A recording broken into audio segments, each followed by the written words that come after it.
اللہ تعالیٰ علیہ وسلم طب کا وہ میدان جو سب سے اعلیٰ ہے، سب سے عرفہ ہے، کیونکہ دنیا میں جتنی بھی طب میڈیکل سائنس ہیں اور ان میں نکھار پیدا کرنے والے وہ دنیا کے انسان ہیں، اور ہمارے جو طب نبوی ہے اس پر جو ہم لوگوں کو علم دیا ہے یہ کوئی عام انسان نہیں ہے بلکہ خود ہمارے آقا محبوب خدا صلی اللہ تعالیٰ علیہ وسلم ہے۔ طب نبوی کا جو معنی ہے وہ میں پہلے سمجھاتا چلوں، کیونکہ چھوٹے بچے بیٹھے ہوئے ہیں، میں چاہتا ہوں انہیں سے مخاطب رہوں، تو جب چھوٹے سمجھ لیں گے تو بڑے تو خود نہیں سمجھ جائیں گے۔ طب نبوی، طب کہتے ہیں میڈیکل سائنس کو، علاج و معالجہ کے میدان کو طب کہا جاتا ہے، اور طب نبوی یعنی کہ وہ طب جو خاص ہمارے آقا مصطفیٰ جان رحمت حضور اقدس طبیب اعظم صلی اللہ علیہ وسلم سے تعلق رکھتی ہے، اس کو طب نبوی کہا جاتا ہے۔ جس طرح ہمارے آقا محسن انسانیت سید العالم صلی اللہ تعالیٰ علیہ وسلم نے ہمیں زندگی گزارنے کے لیے ہر میدان میں لمحہ و لمحہ ہماری زندگی کو گزر و بسر کے لیے رہنمائی فرمائی ہے، وہیں اس میدان میں بھی حضور اقدس صلی اللہ تعالیٰ علیہ وسلم نے ہماری رہنمائی فرما کر ہم پر احسان عظیم کیا۔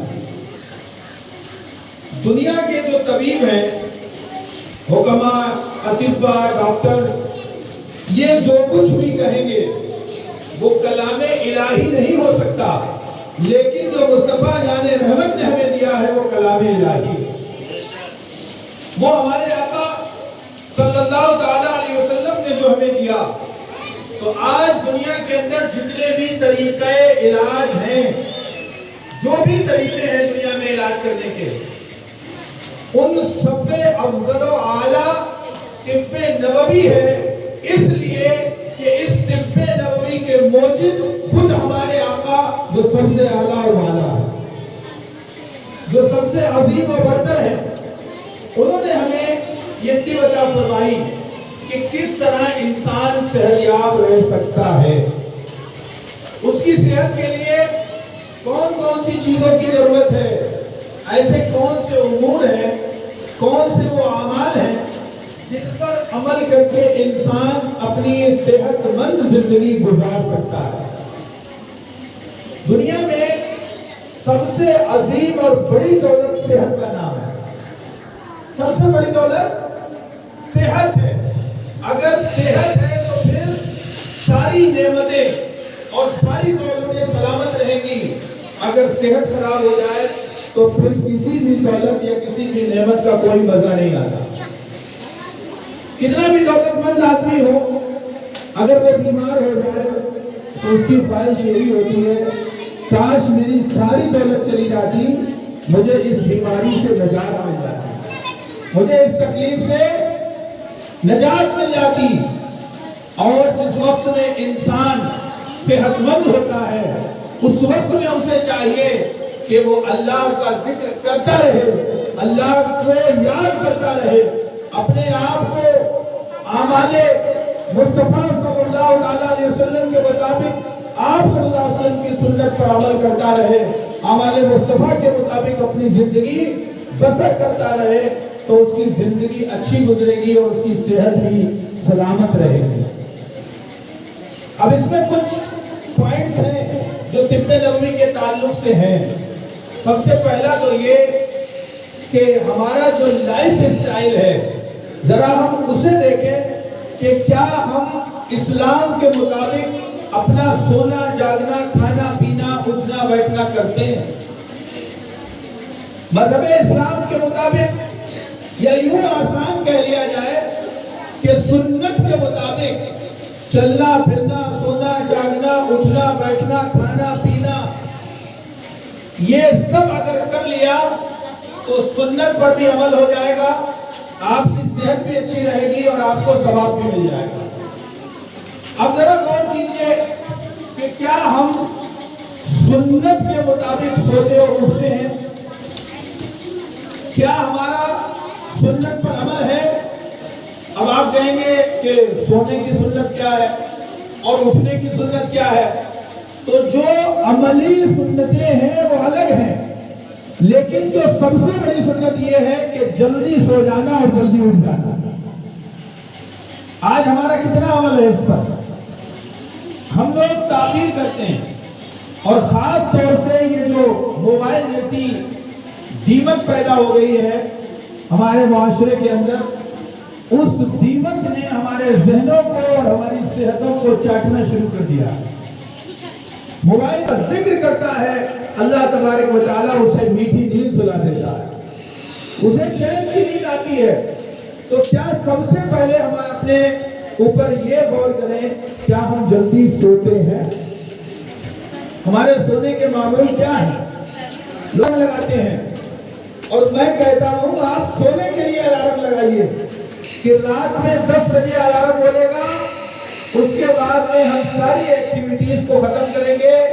अगर हमारा वुजू है तो ठीक है, और अगर वुजू नहीं है तो वुजू करके बिस्तर पर पहुंचेंगे, और फिर वहां जाकर के हुजूर पाक सल्लल्लाहु अलैहि वसल्लम पर दुरूद पढ़ेंगे, अल्लाह का जिक्र करेंगे। मुझे उम्मीद ये है कि आपको बेहतरीन और शानदार नींद आएगी और सुबह फजर में आपकी खुद ब खुद आँख खुल जाएगी। लेकिन हो क्या रहा है? वो ये रहा है कि इशा भी नहीं हुई, इशा भी नहीं पढ़ते, और बिस्तर पर देर से पहुंचते हैं, देर से सोते हैं, और फिर देर तक सोते रहते हैं। उसका नतीजा ये हो रहा है कि बहुत सारी लाइफ स्टाइल की बीमारियां हमारे अंदर मौजूद हैं, जैसे चिड़चिड़ापन। देर तक सोने वालों को चिड़चिड़ापन हो जाता है, चिड़चिड़ापन। आप देख लीजिए, यहाँ हमारी कुछ बहनें बैठी हैं जो दिशऊर हैं, वो शायद उनको ये मेरी बात मज़ाहिया लगेगी, लेकिन मैं कहूँगा जरूर कि जो बच्ची सुबह फजर में उठती है, जो इस्लाम की शहजादी सुबह फजर में उठती है, उसका चेहरा देख लीजिए, और जो 10 बजे उठ रही है, 9 बजे, जरा उसका चेहरा देख लीजिए। बल्कि मैं तो ये कहता हूँ सेल्फी का दौर चल रहा है। एक बार जरा जो सुबह फजर में सेल्फी लेकर देखिए, और अगली बार जब कभी 10 बजे 9 बजे तक सोने का इत्तेफाक हो जाए, तब एक सेल्फी लेकर के देखिए। एक तरफ आपको इंसान नजर आएगा तो दूसरी तरफ ऐसा लगेगा कि शैतान का शक्ल देख रहे हैं। ऐसा लगेगा कि जैसे ये हूर से चुड़ैल हो गई है, इसलिए कि जो फितरी तकाजे बशरियत के हैं वो देर तक सोना नहीं है। आप देखिए, सुबह फजर में जो छोटे बच्चे होते हैं, शीरख्वार, दूध पीते बच्चे, वो कभी सुबह सादिक के वक्त सोते हुए नहीं मिलेंगे। पूरी दुनिया को मैं चैलेंज कर रहा हूं, और पूरी दुनिया के अंदर कोई एक नजीर नहीं ला सका। 3 साल से मैं कह रहा हूं कि कोई भी बंदा एक नजीर ले आए जिसमें कोई शीरख्वार बच्चा, जिसके अंदर अभी समझ डेवलप ना हुई हो, और फजर के वक्त में वो सोता रहे। हमारे आपके घरों में भी बच्चे होंगे, हाथ कंगन नारसी क्या, पढ़े लिखे को फारसी क्या। आप सुबह देखिएगा, जो घर में छोटा बच्चा है वो फजर के वक्त में आपको उठा मिलेगा, फिर क्या होगा कि उसकी माँ उसको थप्पियां दे देकर वहीं सुलाएगी। सुबह फजर में बच्चा कुदरती तौर पर उठेगा, लेकिन माँ कहेगी बेटा सो जा, अभी बहुत अंधेरा, अभी दिन नहीं निकला है, बाहर भूत है, चुड़ैल है, बाहर पुलिस वाले हैं, डाकू और डकैत हैं। झूठ बोलने की ट्रेनिंग अगर माँ सबसे पहले कोई देती है, तो मेरे मुशाहिदे और तजर्बे में यह है कि वो सुबह फजर के वक्त बच्चे को झूठ बोल बोलकर सुलाना सिखाती है। अब वो कहती है अंदर चुड़ैल, बाहर चुड़ैल है, बेटा सो जा, میرے سمجھ میں نہیں آتا ہے کہ یہ چڑیل باہر ہے یا اندر ہے جو بول رہی ہے. چڑیل کون ہے؟ جس نے بچے کا مستقبل برباد کر دیا.